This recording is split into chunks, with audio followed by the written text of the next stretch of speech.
Hi friends, welcome to my channel. AP రాష్ట్ర వ్యాప్తంగా AP మహిళలకైతే అదిరిపోయే శుభవార్తనైతే చెప్పడం జరిగింది. సో సంక్రాంతి కానుకైతే కనుక మహిళలకు సంబంధించిన 18,000 రూపాయలు డబ్బులు వేయడానికి సంబంధించి డేట్ అయితే ఫిక్స్ అయితే చేయనున్నారు. సో ఈ డబ్బులు ఎప్పుడు వేస్తారు, దానికి సంబంధించిన వివరాలు అనేది అయితే తెలుసుకుందాము. సో వీడియోని అయితే స్కిప్ చేయకుండా చివరి వరకు చూడండి. వీడియోలోని ఇన్ఫర్మేషన్ నచ్చితే ఛానల్ని సబ్స్క్రైబ్ అయితే చేసుకోండి. వీడియో యూస్ఫుల్ అనిపిస్తే కనుక మీ ఫ్రెండ్స్ అండ్ ఫ్యామిలీ మెంబర్స్కి మన వీడియోస్ని షేర్ చేసి నాకు సపోర్ట్ చేయండి. వీడియోస్ చూస్తున్నారు కానీ లైక్ చేయట్లేదు. మీరు ఎన్ని లైక్స్ చేస్తే నాకు అంత సపోర్టివ్ ఉంటుంది. దానివల్ల వీడియోలోని ఇన్ఫర్మేషన్ ఎక్కువ మందికి తెలుస్తుంది. అలాగే వీడియోని హైప్ కూడా చేయండి. ఇక లేట్ చేయకుండా టాపిక్లకి అయితే వెళ్ళిపోదాము. సో ఏపీ రాష్ట్ర వ్యాప్తంగా ఏపీలోని మహిళలకైతే అదిరిపోయే శుభవార్తనైతే ప్రకటించడం జరిగింది. ఏపీ మహిళలకు సంక్రాంతి కానుకగా అయితే కనుక ప్రకటించబోతున్నారు. ఈ సంక్రాంతి కానుకగా మహిళలకైతే కనుక 18,000 రూపాయలు అనేది జమ చేయబోయే డేట్ అయితే అనౌన్స్మెంట్ అయితే చేయనున్నారు.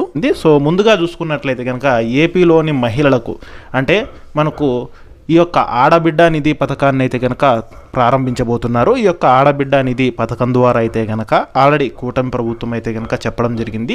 ఎన్నికల హామీల్లో భాగంగా 18 నుంచి 60 సంవత్సరాల మధ్య వయసు కలిగిన అన్ని కులాలకు చెందిన మహిళలకు అంటే ఎస్సీలు, ఎస్టీలు, బీసీలు, మైనారిటీలు, ఓసీలు, ఈబీసీలు ఏ కులమైనా కానివ్వండి 18 నుంచి 60 సంవత్సరాల మధ్య వయసు కలిగిన మహిళలకైతే కనుక ఒక్కొక్కరికి 1,500 చొప్పున సంవత్సరానికి అంటే మనకు నెలకు 1,500 రూపాయల చొప్పున సంవత్సరానికి 18,000 రూపాయలు అనేది వారి బ్యాంక్ ఖాతాల్లోకి జమ చేస్తామని అయితే చెప్పారు.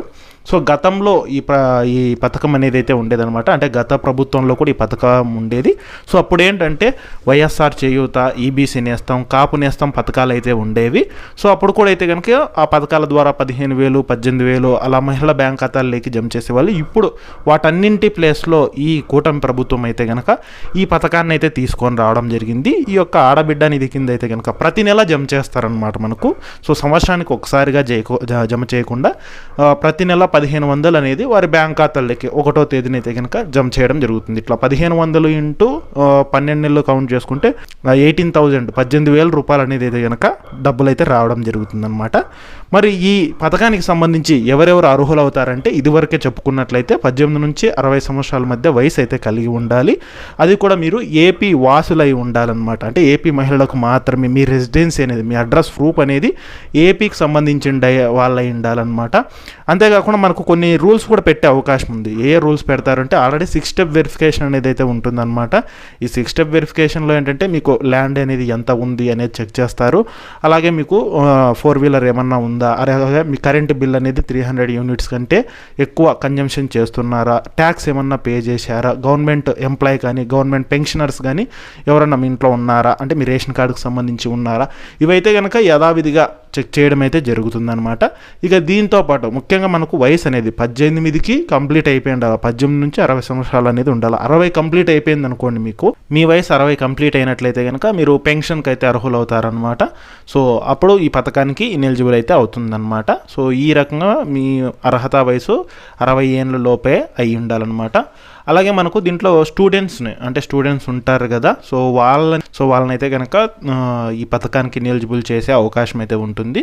సో అదైతే కనుక ఇంకా మనకు అఫీషియల్ అప్డేట్ అయితే కనుక రావాల్సి ఉంది. సో ఇలా రూల్స్ పెట్టే అవకాశం అయితే ఉంటుంది. ఇక దీంతో పాటు మనకు ఈ పథకానికి అప్లై చేసుకోవడానికి ఏ డాక్యుమెంట్స్ కావాలనేది ఒకసారి చూసుకున్నట్లయితే కనుక అడ్రస్ ప్రూఫ్ అనేది, అంటే మీ ఆధార్ కార్డులో అడ్రస్ ప్రూఫ్ అనేది అయితే కనుక ఏపీదై ఉండాలి. అలాగే మీకు ఈ యొక్క ఇన్కమ్ సర్టిఫికేట్ అయితే ఉండాలి. ఇక అలాగే ఆధార్ కార్డు, క్యాస్ట్ సర్టిఫికేటు, కొత్త రేషన్ కార్డు, సో ఇవైతే కనుక అడగడం అయితే జరుగుతుందన్నమాట. వీటితో పాటు ముఖ్యంగా బ్యాంక్ అకౌంట్ అనమాట. So bank account xerox, passbook ఉంటుంది కదా, సో దాని జెరాక్స్ అయితే అడగడం అయితే జరుగుతుంది.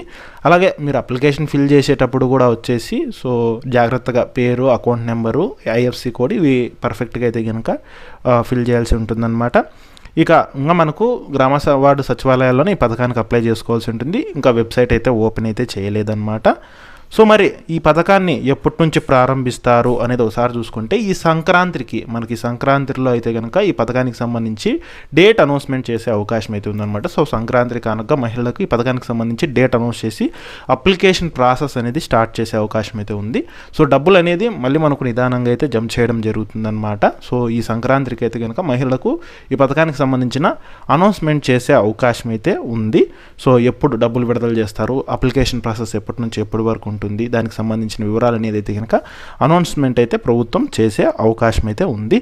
సో ఈ రకంగా సంక్రాంతికి సంబంధించి ఈ అప్డేట్ అయితే ప్రభుత్వం విడుదలైతే చేయబోతోంది. సో 2026 ఈ కొత్త సంవత్సరంలో అయితే కనుక మనకు ఈ అప్డేట్స్ అయితే కనుక ప్రభుత్వం విడుదలైతే చేయనుంది. సో దానికి సంబంధించి ఏ చిన్న అప్డేట్స్ వచ్చినా సరే నేను మన ఛానల్ తప్పకుండా అయితే పోస్ట్ చేస్తాను.